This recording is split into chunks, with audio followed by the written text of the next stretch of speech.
ഈമാനില്ലാതെ മരിച്ചു പോവാനുള്ള സാധ്യതകളുള്ള തെറ്റുകുറ്റങ്ങൾ എണ്ണുമ്പോൾ എട്ടാമത്തത് അൽ ഇസ്റാറു അലാ ഫിഅലിൻ മൻഹീൻ അൻഹു.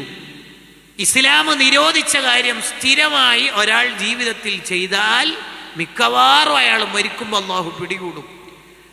സിയമ അൽ ഹംറു, പ്രത്യേകിച്ച് കള്ളുകുടി പോലെ, ലഹരി ഉപയോഗം പോലെ അയാളുടെ ആഖിബത്ത് മോശമാവാനുള്ള സാധ്യത കൂടുതലാണ്. ഈ വിഷയത്തിൽ തന്നെ കിതാബുണ്ട്.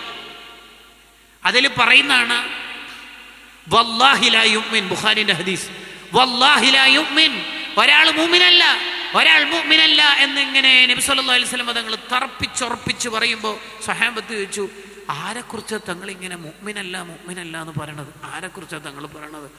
അതിന് തങ്ങളെ മറുപടി, തൻ്റെ അയൽവാസിക്ക് ഇയാളെ കാണുമ്പോൾ നിർഭയത്വമില്ല എന്ന് പറഞ്ഞ പേടിയുണ്ട്. ഇയാൾ വരുമ്പോൾ ഇയാൾ എന്തെങ്കിലും നമ്മളെ ശല്യപ്പെടുത്തുമെന്ന് പേടി അയൽവാസിക്ക് ഉണ്ടെങ്കിൽ അയാൾ മുഅ്മിനല്ല. അയൽവാസിയല്ല എടുക്കട്ടെ, കള്ളുകൂടി എൻ്റെ ഭാര്യക്ക് സമാധാനത്തോടെ ജീവിക്കാൻ പറ്റുമോ? MDM ഉപയോഗിക്കുന്ന ചെറുക്കൻ്റെ അനിയത്തിക്ക് ജീവിക്കാൻ പറ്റുമോ? വാപ്പക്ക് പറ്റുമോ? കൂട്ടുകാർക്ക് പറ്റുമോ? പുതിയ കാല വർത്തമാനങ്ങൾ എന്താ കേൾക്കണത്?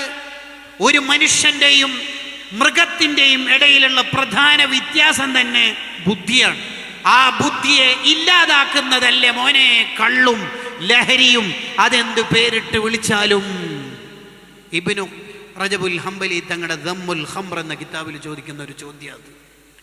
ഇസ്ലാം ഹറാമാക്കലോ ഹറാമാക്കാതിരിക്കലൊക്കെ അടുക്കട്ടെ, നിനക്ക് മൃഗത്തിൽ നിന്ന് വേർതിരിയാനുള്ള ഏറ്റവും നല്ല ക്വാളിറ്റി ആയിട്ട് അല്ലാഹ് തന്ന ബുദ്ധിയെ ഡിലീറ്റ് ആക്കണ പരിപാടിയല്ലേ ഈ മദ്യപാനം അല്ലെങ്കിൽ ലഹരി ഉപയോഗം? അത് തന്നെ മതിയില്ലേ നിനക്ക് തെറ്റാണെന്ന് ബോധ്യപ്പെടാൻ? അള്ളാഹു നമ്മളെയും മക്കളെയൊക്കെ കാത്തുരക്ഷിക്കട്ടെ.